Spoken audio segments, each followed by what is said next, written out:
Welcome back to the AI Driven Marketer Bot Bros series, where we turn the AI hype into help. This week, we're talking a lot about OpenAI because it's been the 12 days of Christmas, or Shipmas, as they've been saying it over there. And dang, they released a lot of stuff over the last couple of days. And we got some exciting announcements from Google at Gemini, too. In fact, it's really sad. It's really sad. Just to have a marketing moment.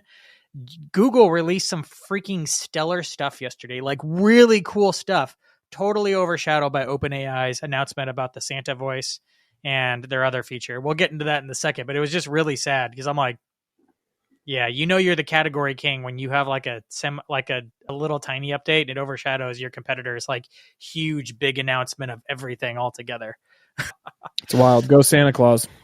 I feel like everybody who's not on the Chat GPT bandwagon is like Team Pepsi and everybody else is Team Coke. But man, Team Pepsi always fights hard, don't they? Yeah, they're swinging right now. Oh yeah, man, they're mad. And the Claude team is so passionate. Like people who love Claude, they're just like, no, Claude is better. I swear. I'm like, I don't care. I don't hear anyone, at least in my circles, talk about Claude. They only talk about OpenAI. It's the people who really love Claude are generally like deeper into AI. So they're actually paying for multiple models. Like I feel like I'm one of the few AI people who are digging a lot into AI and don't have a Claude subscription for some reason.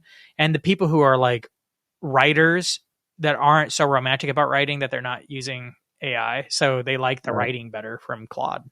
Like lots of copywriters, people are really heavy into copywriting, like are particular about Claude. And here's that update. I'm on a live right now, buddy. My kids want me to grade their gingerhead competition, which I will be using Santa or later, but I'll have to come out a little later. It's fun to do this on a live. I knew that was going to happen live. I'm like, there's nothing I can do about it. See you, bud.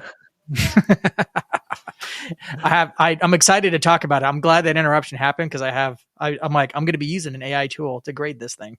So, but I'll come back around that when we get to that day. How do you feel about the whole OpenAI thing, the 12 days of Christmas thing they've been doing?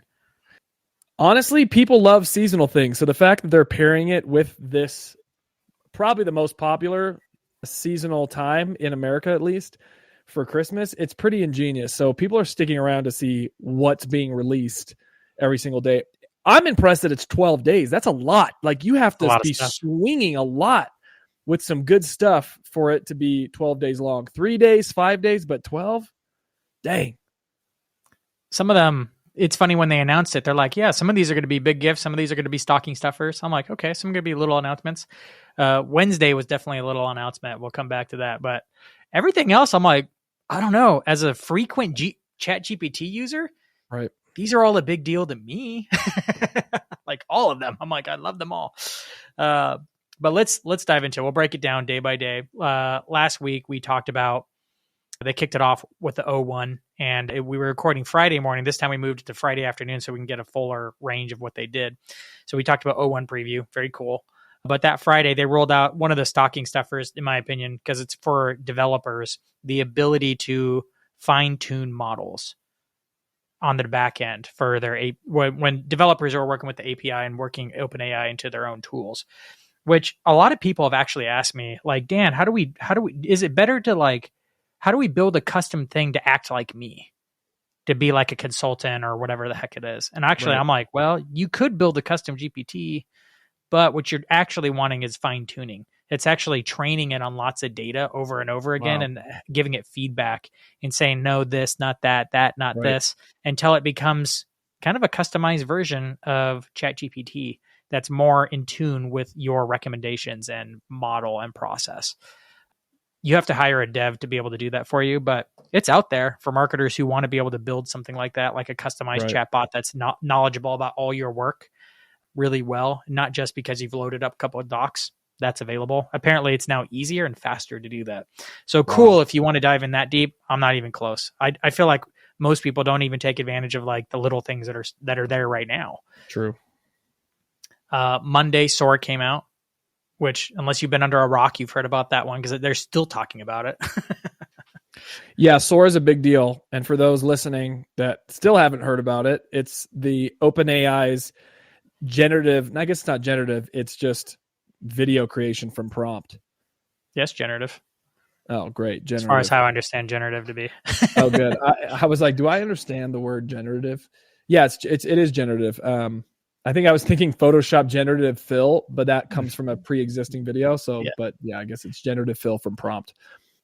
So it's exciting. Because obviously like Sora is still like the best when it comes to producing videos. Obviously It's not, I find that a lot of people are saying like, oh, it's no good. Look at this shot of a gymnast trying to do backflips and the heads and arms are exchanging all the time. The head can't figure out which way he's turning. Every time someone walks, the right and the left leg kind of swap oddly.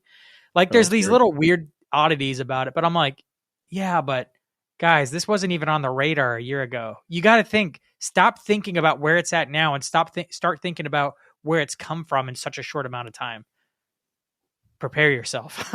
I saw a video about 8 months ago that showed, someone saying, do you guys remember what AI video looked like in 2001? It was just like smushed face. Nothing was even close to realistic even looking. Images and now were garbage back then. It's terrible. And now it's like, how fast did we get from that to this? And how much where are we going to be at in a year or two? It's mind blowing. I actually think it's good enough for a lot of little things, a lot of little B-roll type clips. I did a project with music recently and I was using Runway because Sora wasn't out, but I'm excited to do this exact thing with Sora, is you can upload a photo of something, some kind of branding element, and just try to animate it and give it a little prompt. Upload, like we have a little character for AI-driven marketer. It's like a human with a vintage TV head and like a face on it or something. We calling it Glitch? Did we lock it down? Are we going with... We're still debating the name on this thing. It's either Glitch or Telemark is the other name in the running. If you DM me, let me know which one you like better, and then we can actually move forward with that and call that thing something. But I can't wait to upload it to Sora and start animating it a little bit. Just subtle little animations that you can stick as little fun things. Then you can take animations and turn them into GIFs through like little web tools and stuff, and you can stick them all over the place. They're really fun. You can upload old paintings and all of a sudden illustrate them, and all of a sudden you have this really cool looking thing. And because it's not even trying to be like photorealistic or video realistic, it's a painting that's moving. It has this thing. I'm like, you know how much it costs to use that, like hire motion graphics artists and like just to animate a painting to make it look like the painting's moving or something. I'm like, oh man, can't wait. So I'm going to be playing around with this a lot next year to do a bunch of little video things. So Sora is a welcome addition. Do you think it's worth it for Pro? For what I'm doing right now, I don't see a use case for Pro, but I can see, I don't know, I guess higher end professional, someone like you specifically. If I got back into a marketing role, I would convince the company or organization to pay for it for sure. I might go for it. You know why I really want Pro is because the Chat GPT Pro. It's $200 a month if you haven't heard, which gets O1 Pro, which was like, how is that worth it? A lot of people are swearing by it though. But you also get access to Sora in 1080p. All of us Plus users only get it in 720, which is like, dang it. Still, I'll take what I can get because the fact I didn't have to raise prices on Plus, which is just like, thank you. Because they could have. I mean, they could have raised it to $30 a month and I would have been like, makes sense. It's a whole lot more processing, but they gave it to us at least 720p in 5 seconds. But in Pro, you can do 1080p at like 10 seconds or something like that. Dang. Which is pretty cool. And you also get unlimited advanced voice mode. I would love to have like Chat GPT advanced voice mode be a co-host of the show. And just like every once in a while, I'll be like, what do you think, chat? And chat just respond. Come on, that would be fun. Especially if you like pre-programmed it. In fact, if we didn't make it Chat GPT, but we made it Glitch or that would be great. Telemark On video. And it was just every once in a while and it comes in with like a kind of quirky personality. Oh yeah. It's going to be a thing. This year it's probably going to happen, but I'd have to be paying $200 a month to have access to that thing. But as a marketer, I'm trying to think of like, how would you utilize this in order to make it worthwhile? That unlimited thing kind of makes it worth it. And the Sora, if you're doing a lot of video, I can't imagine I'm going to use Sora that much because I'm not even using AI video much now, but I can imagine paying for it for 1 month, generating a bunch of assets and then stopping. That's probably where it's worth it because it can generate stuff that you just can't get elsewhere. And even though you have to run like 100 generations to get the thing you want. It's probably still worth it just for a few core assets that you can then use for intros, outros. I'm like, probably be pretty good. On Tuesday, they announced Canvas was now, they improved they gave Canvas that feature where you can make a doc in Chat GPT. They gave it some upgrades. You can now do like AI comments or something. Wow. Which is kind of helpful. And they made a more reliable for code. Like you could turn it on to code mode. You could even run code into it to some degree. It's better for debugging code and all that kind of stuff. So if you're into code, I do enough code that like every once in a while, I've definitely put my code into like a find the bug engine, which mostly was bad, but Chat AI's gotten better at that. So that's slightly helpful. The thing that I was so excited about is they finally put Canvas into custom GPTs, because I've been bouncing around between custom GPTs, O1 preview, and then the Canvas mode. I was like, come on, these all got to come together. Now they're all together. You can run your custom GPT with all the information, access the reasoning model within it when you need it, and then turn whatever you're doing into a Canvas. You can even input instructions in your custom GPT to be like, hey, at this step, turn this part into a Canvas, which is just so nice. Be good for digital marketers in the terms of social media if they're trying to output some graphics, huh? Well, like even if you have a process to take a podcast transcript and turn it into a blog post like I do, now you can build a custom GPT that like every time you open up this custom GPT and just paste in transcripts, it knows like, oh, here's a transcript. Let's do step 1. Step 1 is identify who the speakers are. Step 2 is turn this into a blog post here with using these style guides and this attached writing style. And here's an example from the last one. And we're going to turn that into a Canvas. Bam. Okay. Now we're going to move on to the next step and create the show notes in a separate Canvas. You know, it's just nice because it can start making all your docs. All you have to do is sit there, paste, and just like sip some coffee while it goes to work. And then you can come in and start editing. That was Tuesday for OpenAI. It was Canvas now available and everything actually integrated. I was like, that's the thing that was on my wish list. Of course, Wednesday came around and that was more of a stocking stuffer with the Apple Intelligence. That was like, Jan, what? Yeah, I don't kind of explain that to me, because I know Apple Intelligence was already using Chat GPT integrated, but then what did OpenAI have to announce? The big difference is, here, I'll just show you on my phone. I'm going to, instead of doing a short press on the button to get the normal camera, I'm going to start it over here. I'm going to do a long press, get back in the camera, and then it opens up to something different. Now, if I come over here to ask, this photo has now been sent to Chat GPT, and I can, it's like this bookshelf features a colorful coordinated arrangement of books, creating an aesthetically pleasing gradient from red to blue. The top shelves, and it's kind of describing the picture, but you can interact with the photo. I used it. It was helpful last night because I was cooking some gingerbread stuff with Selah, and it was crumbling before we needed to like mold it into the shapes for the house. And so I didn't know what to do. So I took a picture of the ingredients list with this feature, and I was like, hey, we're making gingerbread and it's crumbly. Here's the directions we followed. Okay. Where did we go wrong and what can we do to fix it from crumbling? And it read the instructions and started giving me feedback. And then I clicked the button, it opened up into Chat GPT. So it was a quick way to like take a picture of something and start interacting with Chat GPT essentially. But like I could have taken a picture and then uploaded it to Chat GPT. It just saved me a few extra steps now that it's more native and Apple, I guess. Do you know if you can make the action button, which was on the 2015 models? Yeah, but I have that already mapped to advanced voice. And now, so that's what I did. But now, like moving on from the Apple Intelligence on Wednesday, Thursday was a bigger deal, not because it was something new. I mean, they launched the Santa voice, which was, it's just cute. You do that with kids. It'll blow their freaking minds. I certainly had a fun conversation with Santa last night while I was baking some gingerbread houses just for funsies. But the cool part is we now have available the feature they demoed back in June where you can now talk to the advanced voice while it can see through the camera, which is now really getting to her level, right? Because now it can see. I mean, someone's going to jailbreak that sucker and like have a whole relationship with it. I was using it this morning with the Santa Claus app, and I just put it on the Christmas tree, and Santa was like, "Oh, what a wonderful Christmas tree!" And I didn't even say anything. I just put it on the Christmas tree and it started talking.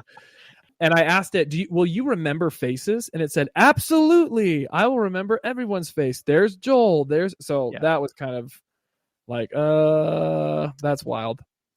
So this is going to be interesting. I actually have a project coming up for Social Media Examiner that I can't talk about. It hasn't even been approved yet. So I can't say what it is, but it's going to have me probably in like a shopping situation where I'm going to have to be ideating as I'm walking through aisles. And I could see using this for it as I'm going to be scanning through aisles and probably have the AirPod in. So if somebody thinks I'm literally just having a conversation with the person, but I'm actually going to be having a conversation with Chat GPT as I'm going down the aisle being like, well, what about this item? Well, what about this item? What do you think about this? Well, how about, I'm like literally having a conversation with Chat GPT. This is going to be something I'm going to be doing soon, where this feature is going to be really helpful because I can have live dialogues with things as if it's a person with me. It's very her type of thing. Yeah, 100%. As this creative brainstorming thing on the go, as they can see what I can see. And even more exciting is it to be able to see your screen so you can have a dialogue with it as what you're seeing, maybe designing, maybe what copy, like, because it can read it. I even tested it out, just showing I was using my phone and it was seeing some brainstorming activity. It's like, oh, are you working on a social media campaign? I'm like, yes, because it was reading what I had on the screen. So I think this really opens up. It's like assistant ability. It's ability to assist you in things, to have dialogues. So you don't have to like go back and forth in text. You can actually be focused on this other thing now. Wow. The funny thing is it like totally overshadows the dumb Apple Intelligence thing. Cause like, why would I take a picture of it? Just open up advanced voice mode, switch over to video and like literally have a conversation about the thing. Yeah. It's more discreet to take a picture and just go to chat mode. But I mean, come on, I'm going to be talking to the thing more in the future. What's with this partnership with Apple and Chat GPT? Is there like a formal agreement with them or? Yeah, there is. Yeah. Okay. They totally have a formal agreement. Everybody was suspecting it back when they announced it when Apple announced it in July or whatever. No, they have a big formal partnership over this thing because everybody was caught behind on this thing in OpenAI. It's like, that's why Microsoft has invested like billions of dollars in OpenAI. Now Apple's probably investing billions of dollars in it. I don't think they've invested it, but they've probably given them a lot of money, less of an investment, more of just like, I don't know, maybe they have. I don't know what their deal looks like. I think they've been more secretive about that because it's Apple. But yeah, Apple is working on its AI, but it's rudimentary compared to OpenAI. But it's better than what Siri was before. But dang, Siri's finally caught up to what Google was at with its voice model maybe 2 years ago. Really You're making all the Android users go, we always say this. Apple's 10 years behind, and they think they introduced the new technology. Category king, same thing over and over again. Sorry, Apple beat you to it, and they haven't screwed up royally enough for them not to be the smartphone king. It's true. Is what it is. So Thursday big, but today was fun. Today I still really haven't even had a chance to play with it because they just announced it hasn't rolled out to my account, even though it's actively being rolled out now as projects. And I know we were just talking before we went live, and you haven't had a chance to see what the projects were. So let me describe it to you. I think it was stolen from Claude, but again, I don't pay for Claude, so I wouldn't know. But there is a projects in Claude, but essentially it's almost like a folder system, which we're all like, yes, thank you, folders in Chat GPT to keep track of all your conversations. But it's more than folders, because now within a particular folder or project, you can group a bunch of conversations together, and it knows what's taking place in different all the previous conversations versus just like, one conversation. Finally, because obviously, like, you can only push a conversation so far sometimes, but oftentimes I will even end a conversation saying, hey, can you write a summary for another AI of this conversation of where we're at? Because there's too much irrelevant stuff here, or I need to transfer it over for a different feature, or I just need a fresh start for whatever reason. There's many times where I need to know what's happened in other conversations, so I have to paste it over. But now you could just have one project with multiple conversations driving multiple components of a project forward, and and it's smart enough to do it. You can also bake in instructions like in a little window, kind of like, you have like in your personalized settings, you can set custom instructions in your personalized settings across the whole account. You could do that per the project. So the project has the right information.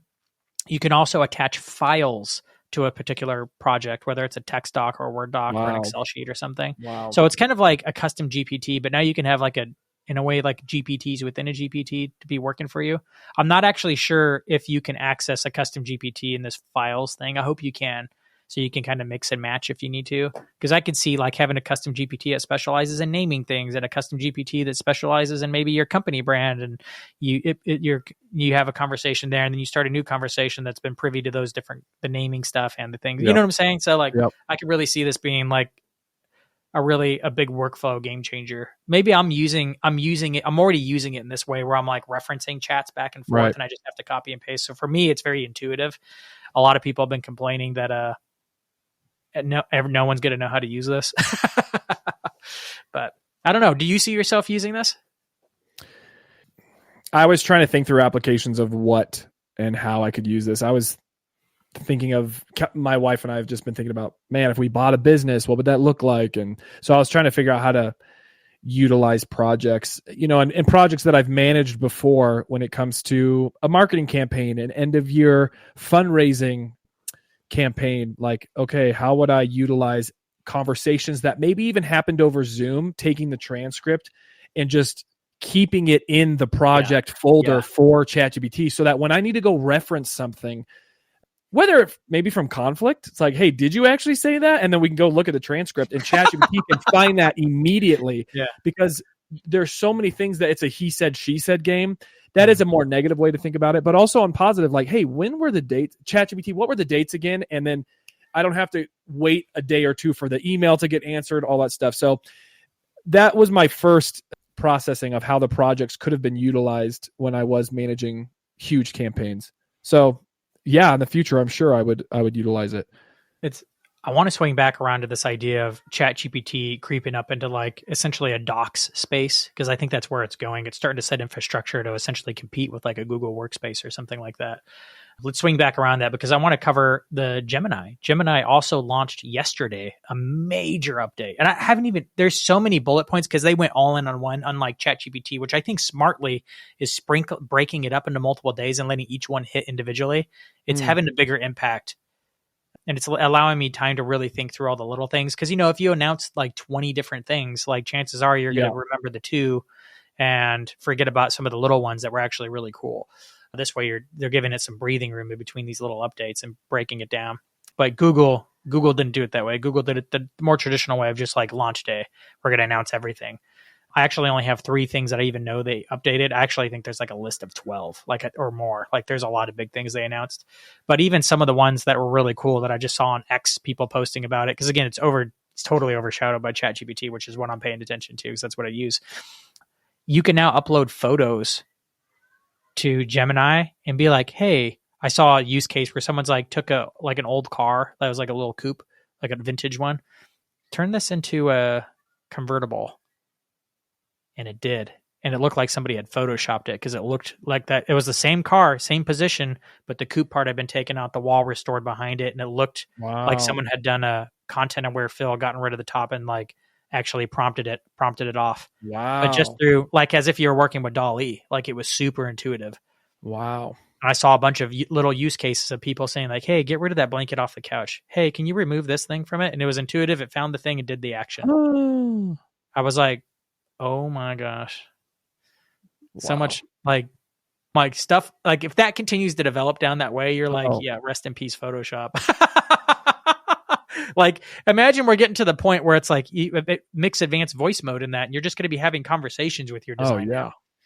Like it's almost like a marketer, like graphic designers should be scared out of their minds, because now you can just, if you know how to art direct, which is now the new skill of knowing what you want and how you want it to look, you'd be like, this is looking a little rudimentary. Can we class it up a little bit by making the fonts a little bit more timeless? Maybe pick a serif instead of a sans serif, and let's mute the colors a little bit to make it a little to bring some classiness to it. Wow. Like it'll be like a digital designer, and it'll just be like, okay, that's a little bit better. Okay, no, let's make the contrast a little bit more. Sorry, you could just go back and forth and just art direct live with it, and it just does the thing.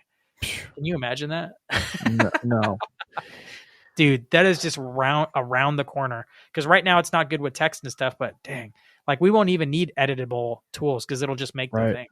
Right. Like I really think we'll be looking at something like that, but it's maybe a little rudimentary, maybe a little glitchy, but almost there. Maybe this time next year. Like all the right tech is kind of sitting there, and with the advanced voice mode and this like really intricate like thing could come together. Shoot, it might be sooner than that. I always keep thinking like things are going to take longer and they're coming faster than I even think. So I think next year would be really fast. But dude, like we still have 5 more days of OpenAI launching stuff. So I'm like, I don't know. They've been quiet on the image front for a while. Like, yeah, it might be next week.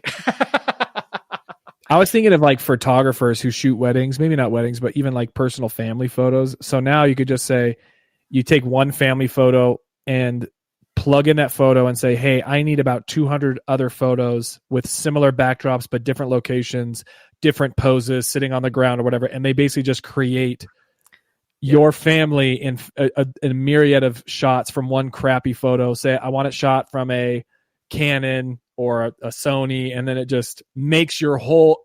I'm like, does that make sense? Yeah, it totally makes sense, but it just felt funny to think about family photos that aren't real.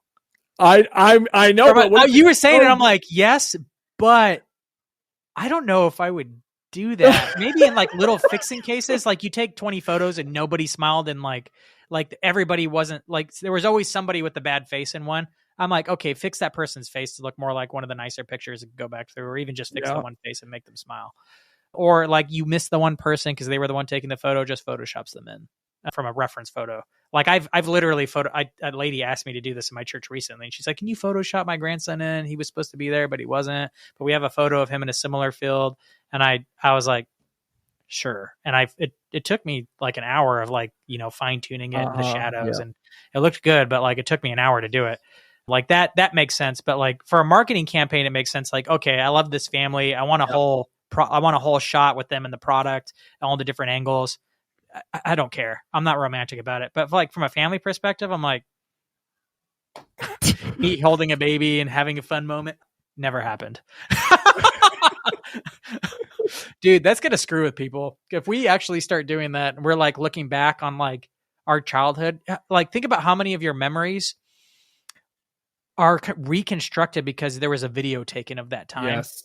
And so therefore you have a more accurate picture of what happened then, but it's only because you've been able to see the video and photos of the thing. And therefore you're not even sure how much of it is your own memory versus the photo or video you've seen. It's like a mashup in your mind, and your mind kind of makes it real. Like that's going to screw with people. It's probably going to screw with us. This is probably going to happen in our lifetime. So I know we're getting like way off the track of marketing, but it's fun for the little rabbit holes you go down with these things. So that was one thing. The photo editing ability in Gemini is now like next level. They launched live sharing. So I'm expecting Chat GPT is rolling this out too, but now you can share your screen and actually talk through things. In Gemini? Yeah, in Gemini. They also did for Chat GPT though. Yeah, but it's like I don't have access to it. So Gemini is now doing it. Oh. And the thing people are really getting crazy about is this idea that it can do deep research. Essentially, Gemini can search the web. I mean, it's Google, but actually apply reasoning to it and actually do deep research. Actually, like vet the source, pull from credible places, verify if it's true or reasonable, and actually compile well-documented, outlined, and sourced ideas if you ask for harder questions. Which I'm like, ooh, that's starting to get good. I think Gemini I probably actually missed some of the big things that Gemini launched. I know there was a lot of things. I'm still digging into it. I've been trying to keep up with OpenAI stuff and play with it. And also like I have a big to do, like dive deep into Gemini and figure that out by the end of the year. But who knows? It's hard to keep track of every change because they're coming so fast. Right.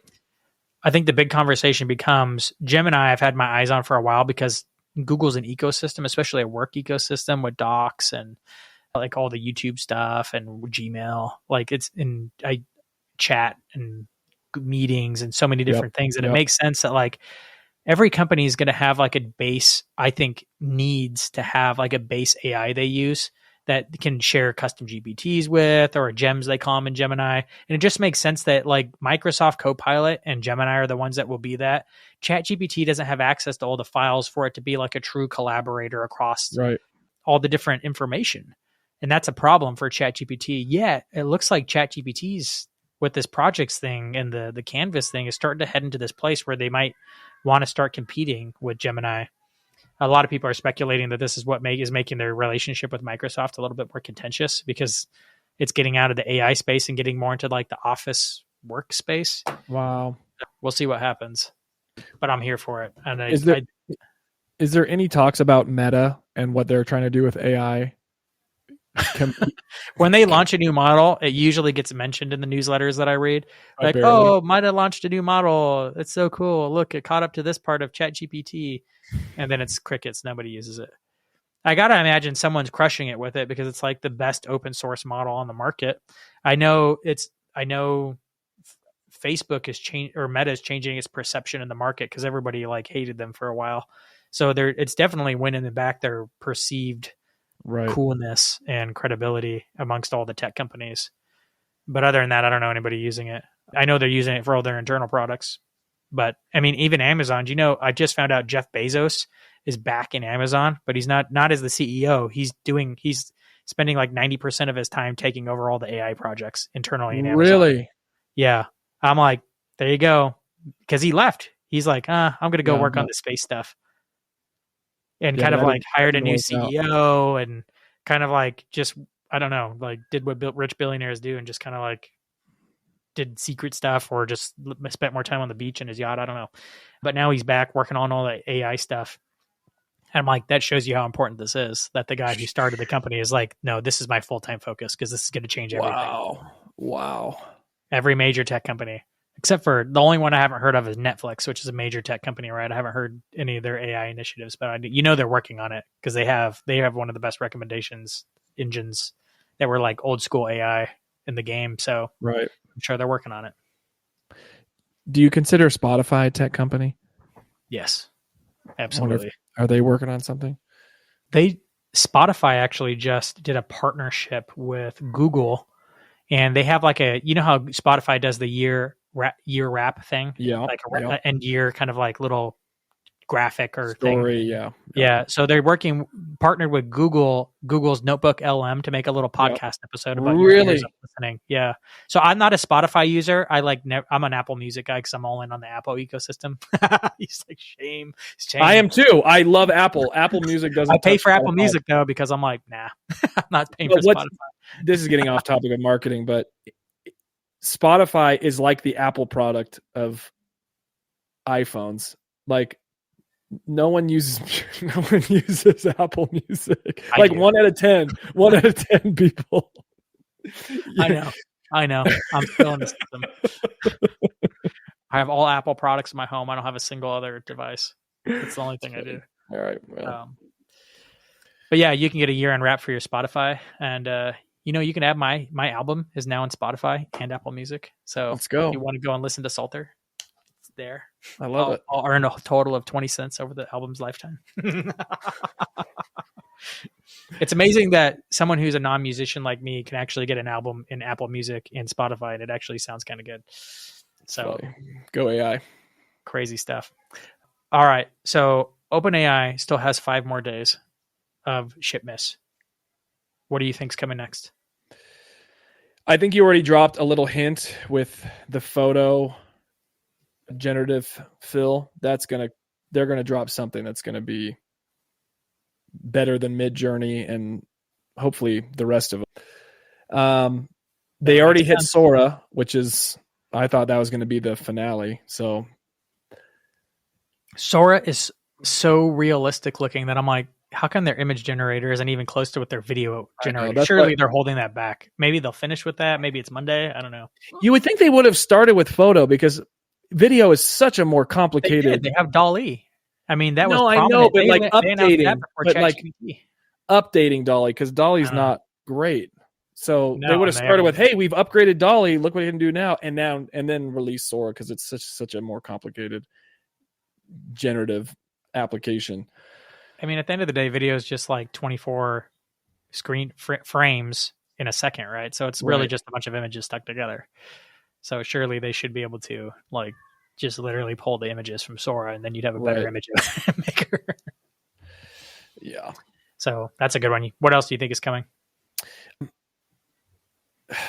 do you think they're going to be dropping the bots? I always forget what they're called. Agents. That's what agents. Agent Smith.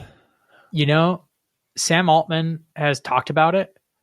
He says like I think they create a timeline: first chatbots, then reasoning, then agents, and then I think that was next. They have a few stepping stones to AGI.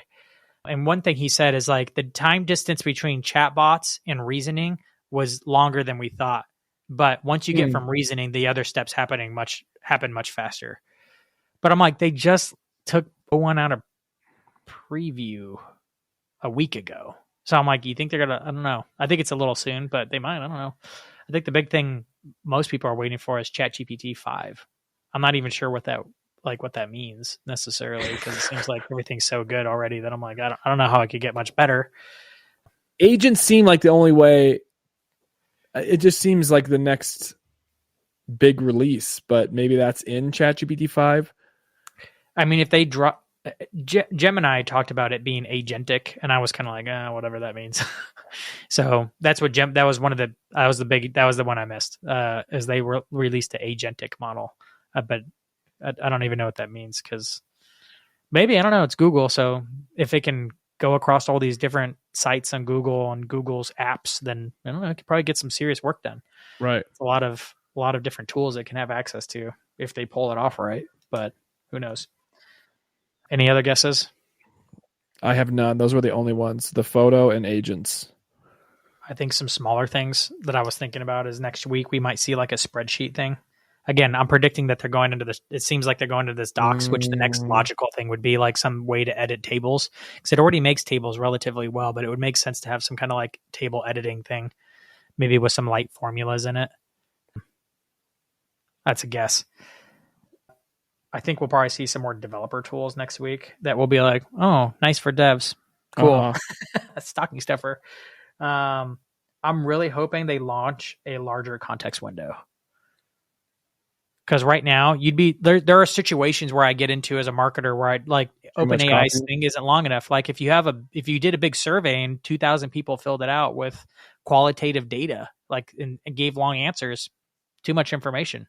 Really? Yeah, I have to go to Gemini for that. I go to Gemini because they have a 2 million token context window. OpenAI's is like 120,000.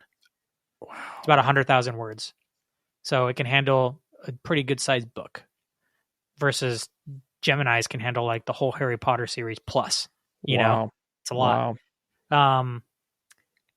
The context window starts to matter a lot. In most tools, it'll matter more over the coming years. Like right now, the AI is not just, it just can't remember enough to hold your whole CRM in context or your whole Slack of the last 5 years in context. Right.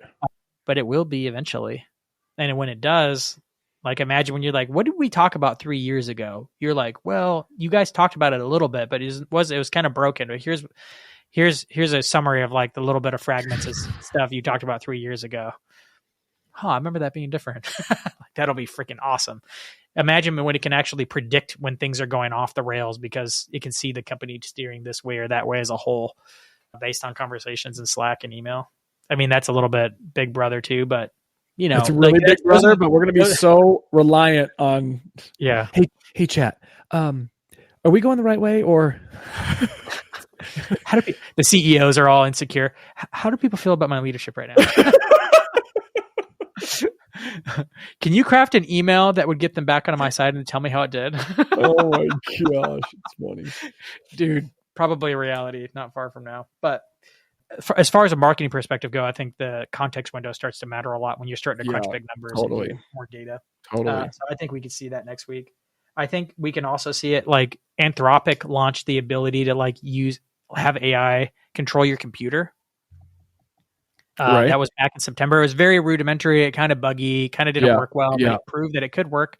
I have a friend from a pretty large company that I won't say tell me that they had a cybersecurity attack, and it was hard for their tools to detect it because it looked like a human, because it was AI's, is specifically Anthropic going in and clicking buttons and going through. As rudimentary as it was, it's like a whole new cybersecurity problem. Oh I know. We're Again, I need to figure out what the best cybersecurity company is, because that whole industry is going to blow up. I need to invest some money into that. Yeah, seriously. It's going to get invested in heavily over the next year. Seriously, when I get off this, I'm like, Perplexity, tell me. Chat GPT, help me figure it out. Let's see. And I think, that's kind of the summary of what I think is going to happen. I think it's possible that they could release a Chat GPT 5 by the end and finish off with that. Or at least announce a date. Likely. Maybe announce a date. Yeah, you're probably right. You know what I mean? This whole release cycle is literally them launching stuff and shipping stuff that they announced all year. Yeah. Coming in the weeks to follow, 6 months later. April 15th, 2025. Chat GPT. Here's a preview of it 5 months later. Yeah. Oh, man. So we just spent a lot of time on news today because there's been a freaking ton of news. But I did do a poll this week, and I asked people, where do you learn most about AI? And I thought this would be, I mean, I put it on LinkedIn, so it's going to be skewed. But the one that won, I was surprised by. Have you looked at the graph yet? Yeah, social media?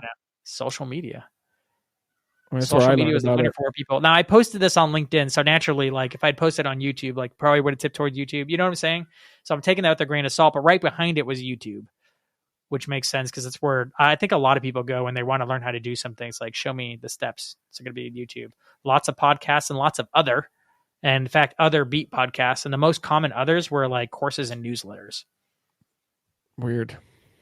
Lots of people go to courses. I thought that was interesting, the course thing. It's one thing if it's like a Udemy course, it's kind of like a little online digital thing, but a lot of people go into academic things like Coursera and like MIT little fun free courses. Yeah, MIT is the one I've heard about.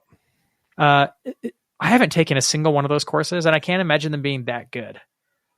So I feel like most of the learning happens from you learning the down and dirty tricks and just getting started, roll up your sleeves and actually play with it. That's where the real learning comes from.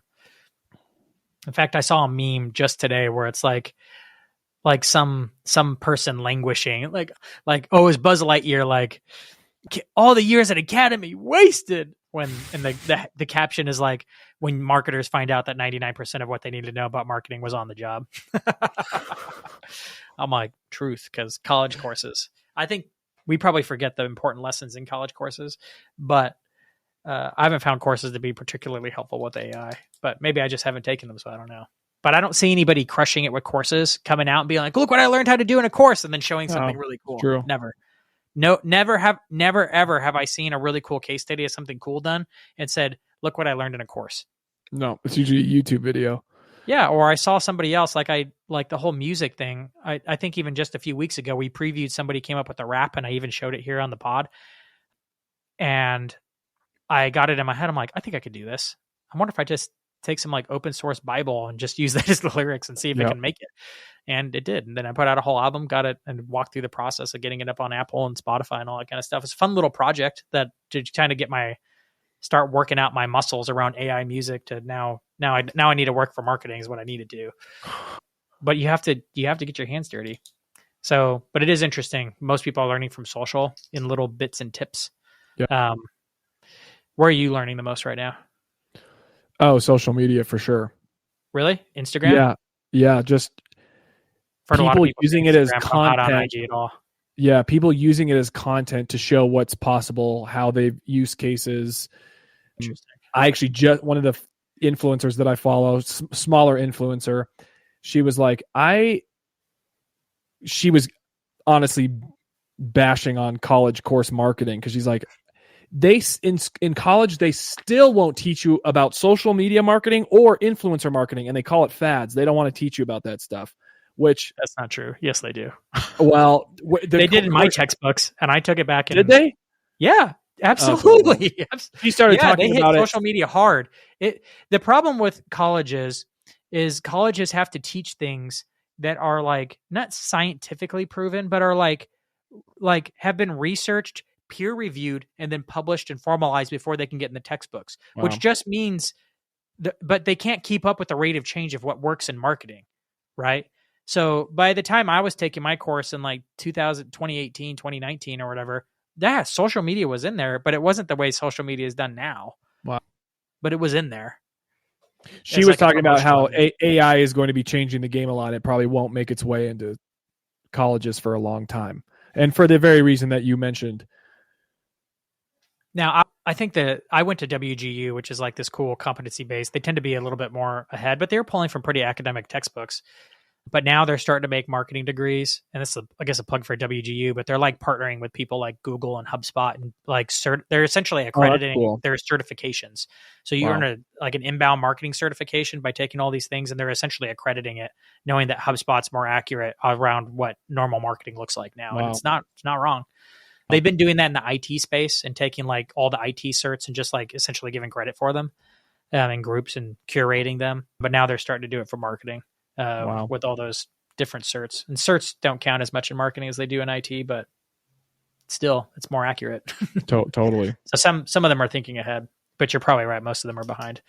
One viral post I saw this week to kind of kick this thing off was from Lex Friedman.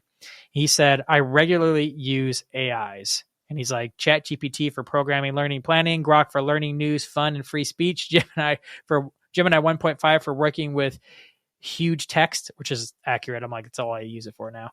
Claude 3 for natural sounding convos, and Perplexity for deep dive research. Thank you for all the teams that build these. And I'm like, that's kind of still how it goes. Like, it's pretty fragmented. I'm using a lot of AIs for a bunch of different things. I'm kind of wondering if Chat GPT or Gemini specifically can become like a super AI, or even Grok. Like, Elon's pushing really hard on this thing. If you could start using one AI for like one thing. I think Chat GPT is in the most prominent position now that it has Sora in the mix. Right. They'll probably update the image thing next week. Like, if I could drop my Midjourney subscription, I freaking would in a heartbeat and just use Chat GPT. But right now, it's kind of a mix and match of a bunch of different tools. How many different tools are you using? I have Grok, I have Claude, and Chat GPT. And that's it. I use those three. I think I signed up for Perplexity also for a month. Okay. Just to check it out. And I almost signed up for Perplexity. Didn't quite pull that Black Friday deal. It's like, I think I did. But I regularly just keep going to Chat GPT. It is like my go-to. Maybe I'm just used to its user face, but even like Claude it feels a little clunky in there, but I don't use it a ton. So, but I did like the writing style is better in Claude. I do have to say, except its reasoning is not as good as Chat. It's like, I have to really explain what I want versus I can be lazy with Chat GPT. I can say, I don't know, do this. And it's like, oh yeah, we understand. Claude, it's like, wait, what?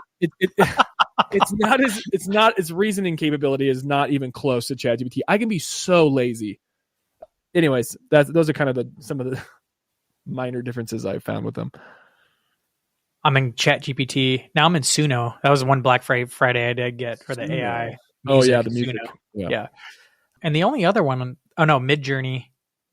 And then, of course, different software tools I use have different levels of AI already built into it, but I can't call them, like Zencaster is a main tool that I use all the time. It's pretty AI heavy now, but it's still, AI is definitely baked into what was a more traditional SaaS software. Mm-hmm. It's not like an AI first tool or anything. But the only other tool that I bought recently I almost consider more of an AI tool, even though it wasn't started as an AI tool, was Grammarly. I use it all the time now. It's because once it's baked into your process, it becomes really smooth. Yeah, it's nice. I had the free version forever, but I found I actually liked its recommendations. I was running out of free recommendations more and more often. And now because I hated having typos everywhere, I'm just like, Grammarly, it's not worth $12 a month, but for the Black Friday deal at $6 a month, definitely worth it. I wish they would just bring it down to that level. I'd probably consider a $7, $8 tool, but not a $15 a month tool. It's not that. Wow. So next year I'll have to wrestle with whether I want to renew, but right now it's pretty good. Wow. Well, that's all we have for this week, but we're excited about the whole next week. 5 more updates from OpenAI. And of course, I need to go freaking find out what actually happened with Gemini because way too many updates all at once. Until then,